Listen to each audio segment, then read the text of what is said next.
देखो कल अपन ने एफपीएस सिस्टम रीड किया था, सीजीएस रीड किया था और एक अपने पास एमकेएस सिस्टम रीड किया था। एफपीएस का जो फुल फॉर्म बताया था अपन ने, वो बताया था फुट पाउंड सेकंड। मीनिंग जो एफपीएस है उसमें लेंथ का जो मेजरमेंट होगा वो फुट में होगा, मास का जो मेजरमेंट है वो पाउंड में होगा और टाइम का जो मेजरमेंट है वो किसमें होगा, सेकंड में होगा। अब देखो इसको कैसे रीड करेंगे, फुट को 1 फुट इक्वल टू अपने को रीड करना है 12 इंच होता है, ये लर्न करना है अपने को। 1 फुट इक्वल टू 12 इंच होता है, ये लर्न करो। 1 फुट इक्वल टू 12 इंच और 1 इंच किसके इक्वल होता है, 2.54 सेंटीमीटर के इक्वल होता है। 1 इंच जो होता है वो किसके इक्वल होता है, 2.54 सेंटीमीटर के इक्वल होता है। अब देखो अपन ने लिखा है 1 फुट इक्वल टू 12 इंच है और 1 इंच इक्वल टू क्या है, 2.54 सेंटीमीटर है। देखो मैं ऐसे लिख सकता हूं कि जो 1 फुट है, 1 फुट इक्वल टू क्या लिखा हुआ है, 12 इंच लिखा हुआ है। इस 12 इंच को 12 मल्टीप्लाई 1 इंच लिख सकता हूं, क्या बताओ। देखो ये जो 12 इंच लिखा था उसको मैंने क्या लिख दिया, 12 मल्टीप्लाई 1 इंच लिख दिया। अब 1 इंच का मैं वैल्यू पुट कर रहा हूँ, मैं 1 इंच का वैल्यू पुट कर रहा हूँ तो 1 इंच के प्लेस पे मैं 2.54 सेंटीमीटर पुट कर रहा हूँ। तो देखो कितना आ गया, 1 फुट इक्वल टू 12 और मल्टीप्लाई में क्या है बताओ, 1 इंच है। 1 इंच को मैंने सेंटीमीटर में लिख दिया तो हो गया 2.54 सेंटीमीटर। जब इसको मल्टीप्लाई करोगे तो 1 फुट इक्वल टू कितना आ जाएगा, 30.48 सेंटीमीटर आ जाएगा।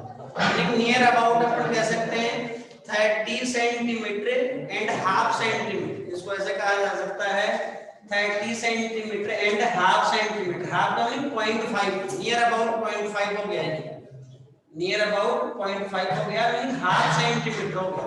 तो इसको कह सकते हैं 30 एंड हाफ सेंटीमीटर किसके इक्वल है बताओ, 1 फुट के इक्वल है।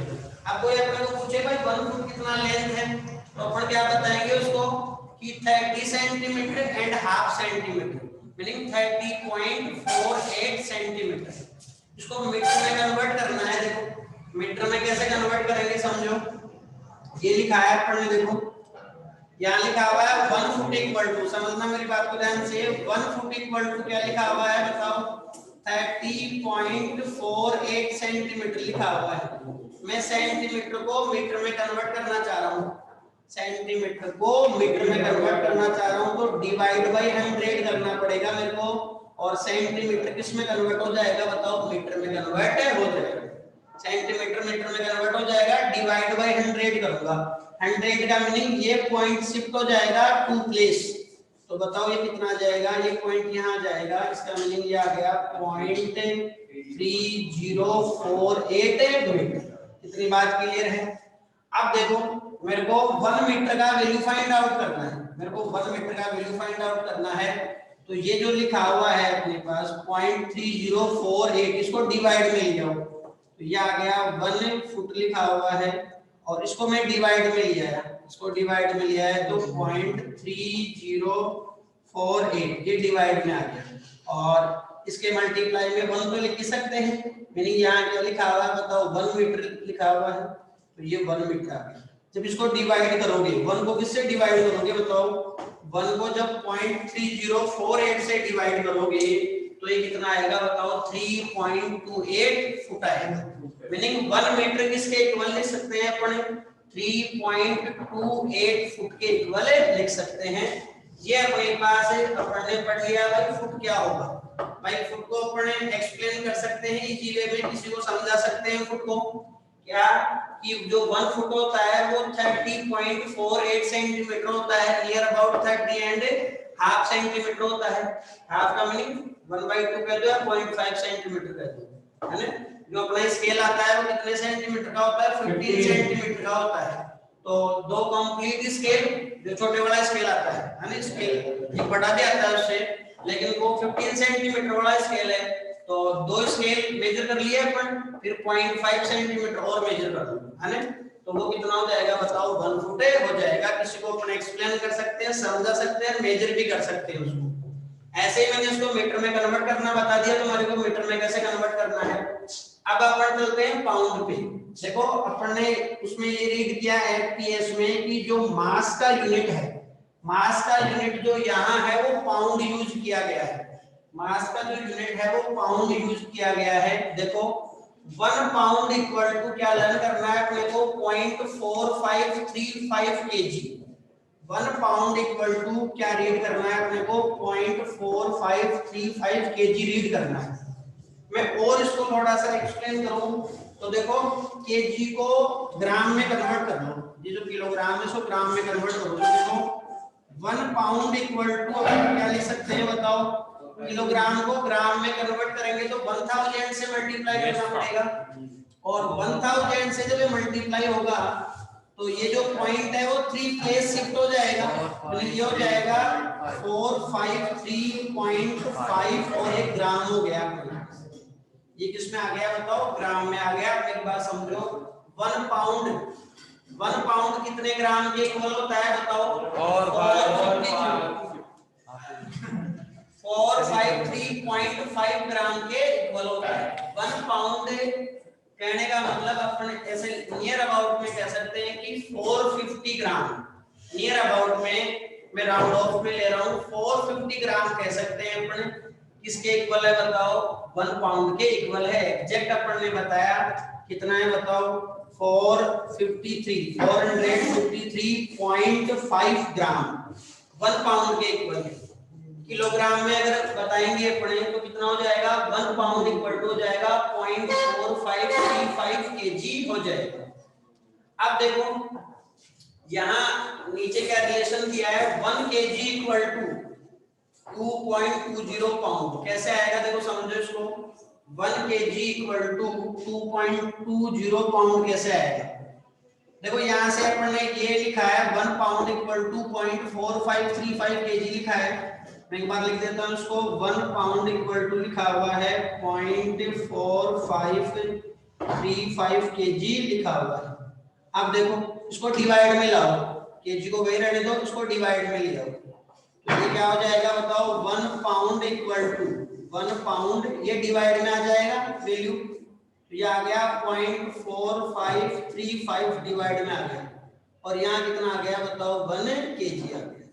बताओ जब इसको डिवाइड करोगे, जब यहाँ इसको डिवाइड करोगे तो कितना आएगा बताओ, 1 को डिवाइड करो किससे, 0.4535 से जब डिवाइड करोगे तो आएगा 2.20 पाउंड आएगा।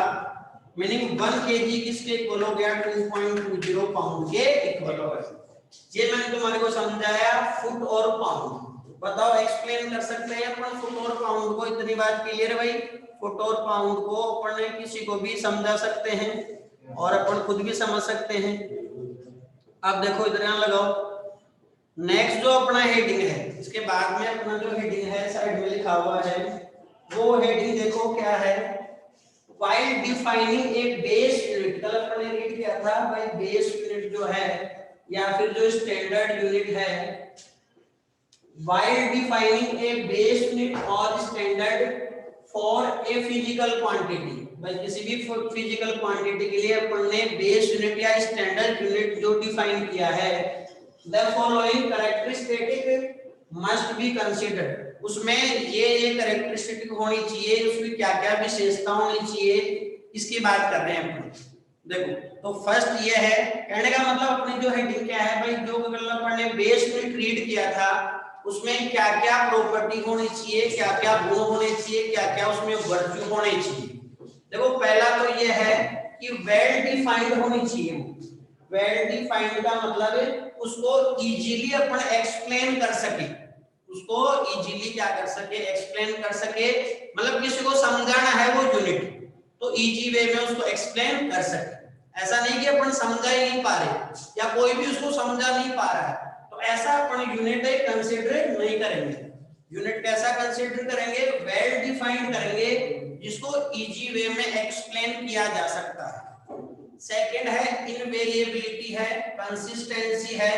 इनवेरिएबिलिटी या कंसिस्टेंसी का मीनिंग ये है कि उस पे अपने पास एक्सटर्नल जो टेम्परेचर है, प्रेशर है, टाइम है, इनका इफेक्ट नहीं पड़ना चाहिए, इनका इफेक्ट नहीं होना चाहिए। जो अपन ने यहाँ यूनिट ली है, बेस यूनिट जो ली है, उस पे टेम्परेचर का, प्रेशर का, टाइम का और प्लेस का भी अपने पास इफेक्ट नहीं होना चाहिए।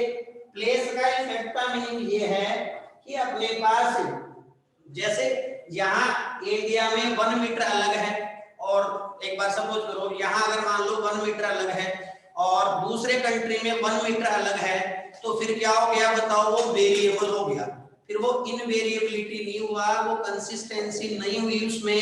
कहने का मीनिंग वो कंट्री टू कंट्री क्या होने लग गया बताओ, चेंज होने लग गया। अब सोचो आउट ऑफ कंट्री से अपन क्या करते हैं, इंपोर्ट एक्सपोर्ट करते हैं, तो अपन ने कोई चीज मंगाई, जैसे मान लो 1 मीटर की मंगाई, तो वहां का 1 मीटर अलग है, यहाँ का 1 मीटर क्या है बताओ, अलग है, तो फिर क्या हो जाएगा बताओ, वो वेरिएबिलिटी हो जाएगी, वेरिएबल हो जाएगा।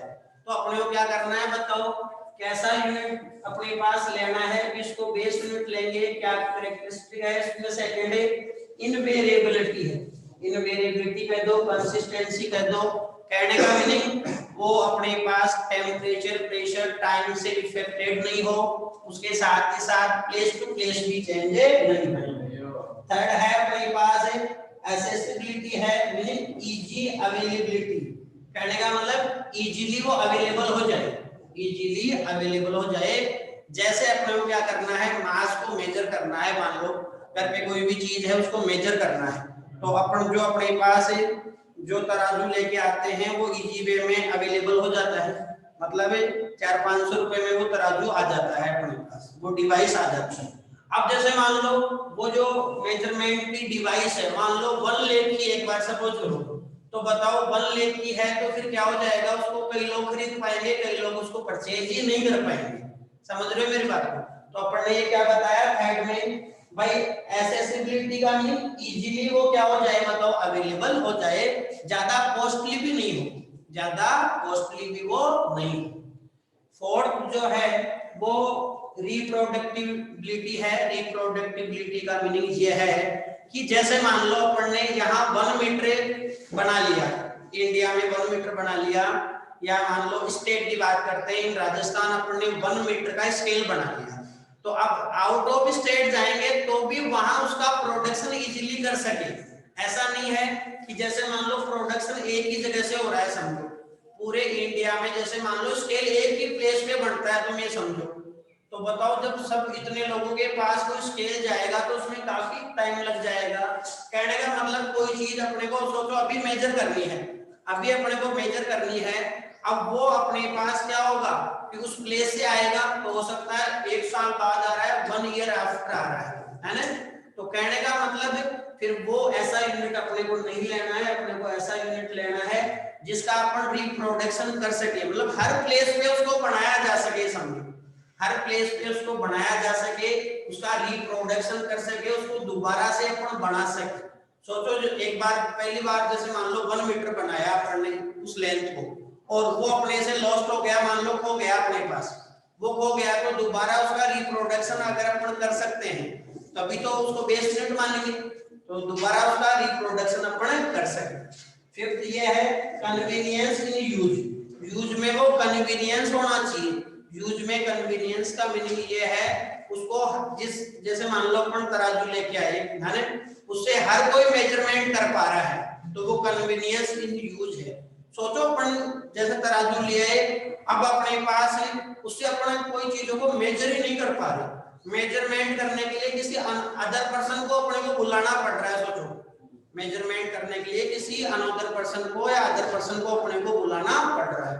अब सोचो जैसे रसोई में तुम्हारे को चूरमा बनाना है, मान लो उसमें तुम्हारे को चीनी डालनी है, तोल के मेजरमेंट करके तुम्हारे को चीनी उसमें डालनी है। अब तुमने फोन किया मैकेनिक को, भाई आओ तोलने के लिए आओ उसमें, फिर वो 2 दिन बाद में आ रहा है वो तोलने के लिए, तुम्हारे को चूरमा तो आज ही बनाना था और वो 2 दिन बाद में आ रहा है। तो कन्वीनियंस इन यूज का मीनिंग है जिसको अपन इजीली क्या कर पाए बताओ, यूज कर सकते।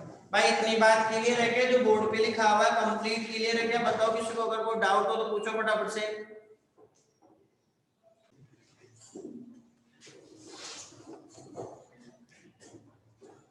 देखो अब जो नेक्स्ट है उसमें लिखा हुआ है अपने पास है,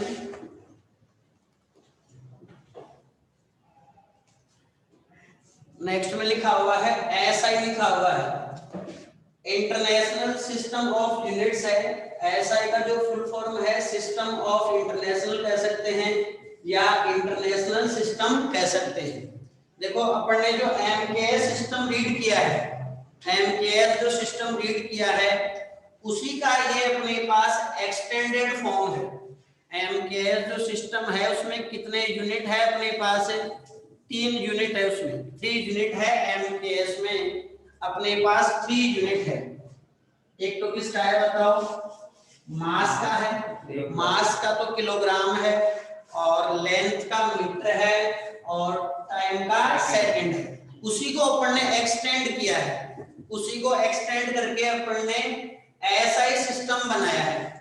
एसआई जो सिस्टम है वो extended form of MKS system है। 1960 में ये पिक्चर में आया था, मैंने इसको यूज करना स्टार्ट किया था, या कह सकते हैं ये जब बना था तो वो क्या था बताओ, 1916 में ये बना था। इतनी बात क्लियर। अब देखो इसमें अपने पास 7 क्या है, इसके अंदर 7 बेस क्वांटिटीज है अपने पास। ऐसा ही जो सिस्टम है उसमें 7 बेस क्वांटिटीज ली गई है, 2 सप्लीमेंट्री क्वांटिटीज भी है, बट अभी अपन बेस क्वांटिटीज की बात कर रहे हैं।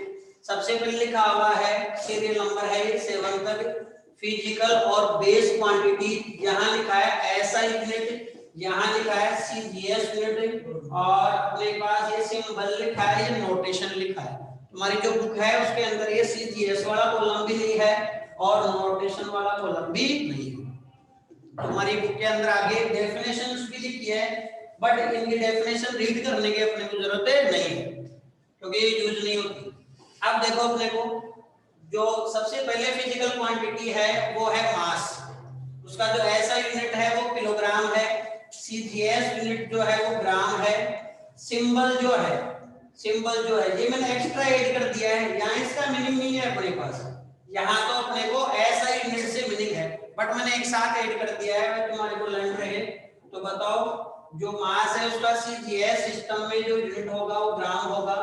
मैंने जो सिंबल लिखे हैं यहाँ देखना, मैंने जो सिंबल लिखे हैं वो ऐसा यूनिट के लिखे हैं भाई, मैंने जो सिंबल लिखे हैं वो ऐसा यूनिट के लिखे हैं। तो बताओ किलोग्राम का जो सिंबल होगा वो केजी होगा, मास का जो नोटेशन होता है, मास का जो नोटेशन होगा वो कैपिटल एम होगा, मास का जो नोटेशन होगा वो कैपिटल एम होगा, स्मॉल एम नोटेशन मीटर का होगा, स्मॉल जो एम नोटेशन होगा वो मीटर का होगा। सेकंड चलते हैं, लेंथ है अपने पास फिजिकल क्वांटिटी या फिर बेस क्वांटिटी कह दो उसको। ऐसा यूनिट जो है वो मीटर है, सीजीएस जो यूनिट है वो सेंटीमीटर है। सिंबल मैंने फिर बताया, सिंबल किसका लिखा है, मैंने ऐसा ही यूनिट का लिखा है, तो मीटर का जो सिंबल है वो स्मॉल एम है, मीटर का जो सिंबल है वो स्मॉल एम है। लेंथ का जो नोटेशन है वो कैपिटल एल है। थर्ड है टाइम, टाइम का ऐसा यूनिट भी सेकंड होता है, सीजीएस यूनिट भी सेकंड होता है, सिंबल जो है वो एस है, और टाइम का जो नोटेशन है, टाइम का जो नोटेशन है वो कैपिटल टी है अपने पास। फोर्थ चलते हैं टेम्परेचर पे, तुम्हारी बुक में लिखा हुआ है थर्मोडायनेमिक टेम्परेचर, वो टेम्परेचर ही है, थर्मोडायनेमिक एक चैप्टर है अपने पास थर्मोडायनेमिक्स, उससे वो वर्ड यूज किया है।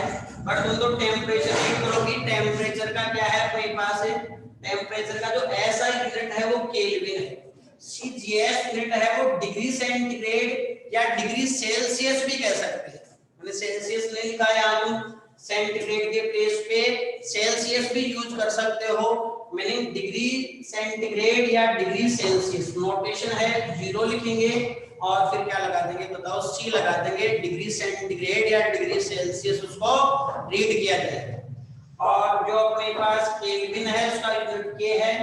नोटेशन जो है किसका नोटेशन, टेम्परेचर का जो नोटेशन है वो के या फिर क्या कह सकते हैं थीटा, थीटा से भी डिनोट कर सकते हैं इसको, ये थीटा लिखा हुआ है भाई, थीटा से भी इसको डिनोट किया जा सकता है। इलेक्ट्रिक जो करंट है उसका ऐसा यूनिट भी एम्पियर है, सीजीएस यूनिट भी एम्पियर है। सिंबल जो है ऐसा यूनिट एम्पियर का जो सिंबल है वो ए है, नोटेशन ए या फिर आई को लिख सकते हैं। अमाउंट ऑफ सब्सटेंस, ये अपने यूज नहीं होगा फिजिक्स में, अमाउंट ऑफ सब्सटेंस अपने यूज नहीं होगा, ये केमिस्ट्री में यूज होगा। फिजिकल जो केमिस्ट्री है उसमें अपने पास ये यूज होगा। यहाँ जो मोल लिखा हुआ है, देखो मोल नंबर है, मोल जो है वो नंबर है, तुम रीड करोगे मोल क्या है, एक नंबर है। तो ये केमिस्ट्री के लिए यूज हुआ है। अमाउंट ऑफ, अपने को तो पढ़ना तो है लेकिन ये केमिस्ट्री में यूज होगा। अमाउंट ऑफ सब्सटेंस, इसका ऐसा यूनिट मोल है, सीजीएस यूनिट भी मोल है, नोटेट जो सिंबल है वो एमओएल है, नोटेशन भी एमओएल है। ल्यूमिनेस इंटेंसिटी लिखा हुआ है, इसका ऐसा यूनिट कैंडेला है। सीजीएस यूनिट याद करो तो कर लेना, ये स्पेलिंग याद रखिए तुम्हारे को, एसटीआईएल डीएस, और इसका जो सिंबल है सीडी है, नोटेशन भी क्या है बताओ, सीडी। अब देखो इसमें थोड़ा सा मैं तुम्हारे को बता दूं, ये लुमिनियस इंटेंसिटी क्या है। लुमिनियस इंटेंसिटी को अपन ऐसे समझ सकते हैं, देखो इसके अलावा तो सबसे तुम फेमिलियर हो, मास, लेंथ, टाइम, टेम्परेचर। टेम्परेचर का भी एक अलग से चैप्टर है, टेम्परेचर से भी फेमिलियर हो, करंट से भी हो। अमाउंट ऑफ सब्सटेंस, ये तुम्हारे केमिस्ट्री में आएगा, मोल। मोल एक नंबर है। लुमिनियस इंटेंसिटी का मीनिंग ये होता है, जैसे मान लो मैंने कोई बल्ब लिया, 3 बल्ब लिए समझो, तीनों का मैंने कलर फिक्स कर दिया। जैसे मान लो मेरे को रेड कलर के लेने हैं, मैंने रेड कलर के 3 बल्ब लिए और एक है 100 वाट का बल्ब है। कलर फिक्स है, मैंने बता दिया रेड कलर है, कलर फिक्स कर दिया, रेड है, तो कलर रेड कलर का 100 वाट का बल्ब हो गया, रेड कलर का ही 200 वाट का बल्ब हो गया, और रेड कलर का ही अपने पास 300 वाट का बल्ब हो गया। मैं ये पूछूं तुम्हारे को, ज्यादा इंटेंसिटी किसकी है? इंटेंसिटी का मीनिंग अपन अपनी भाषा में अगर बात करें तो चमक, ऐसे सोचो चमक। ज्यादा एनर्जी अपने को किससे मिलेगी? तो 300 वाट से मिलेगी अपने को। किससे मिलेगी ज्यादा एनर्जी? अपने को 300 वाट से मिलेगी। और इसको समझ सकते हैं, जैसे मान लो बल्ब लगा हुआ है, 100 वाट का बल्ब है, अपने से दूर रखा हुआ है, वो अपने से दूर रखा हुआ है, तो जो लाइट की इंटेंसिटी है वो कम है। अब अपन जैसे उसके पास में जा रहे हैं, या बल्ब को अपने पास में लेके आओ, बताओ जो इंटेंसिटी है वो क्या होती जाएगी? इंक्रीज होती है। बल्ब में चलेंगे तो इंटेंसिटी की अलग से डेफिनेशन है अपने पास। इंटेंसिटी क्या है बताओ? Energy upon area multiply time होता है। Energy upon area multiply time होता है, ये इंटेंसिटी की डेफिनेशन है। इस पे नहीं जाना है अभी अपने को तो इतना लर्न करना है। इंटेंसिटी का मीनिंग चमक से है। मैंने तुम्हारे को फॉर्मूला बता दिया कि अपने पास कलर फिक्स रख रहे हैं, कलर चेंज नहीं कर रहे, बल्ब का पावर चेंज कर रहे हैं, तो जिसका पावर ज्यादा है उसकी इंटेंसिटी क्या है बताओ? अपने पास से ज्यादा है। इतनी बात क्लियर भाई? इतनी बात क्लियर है?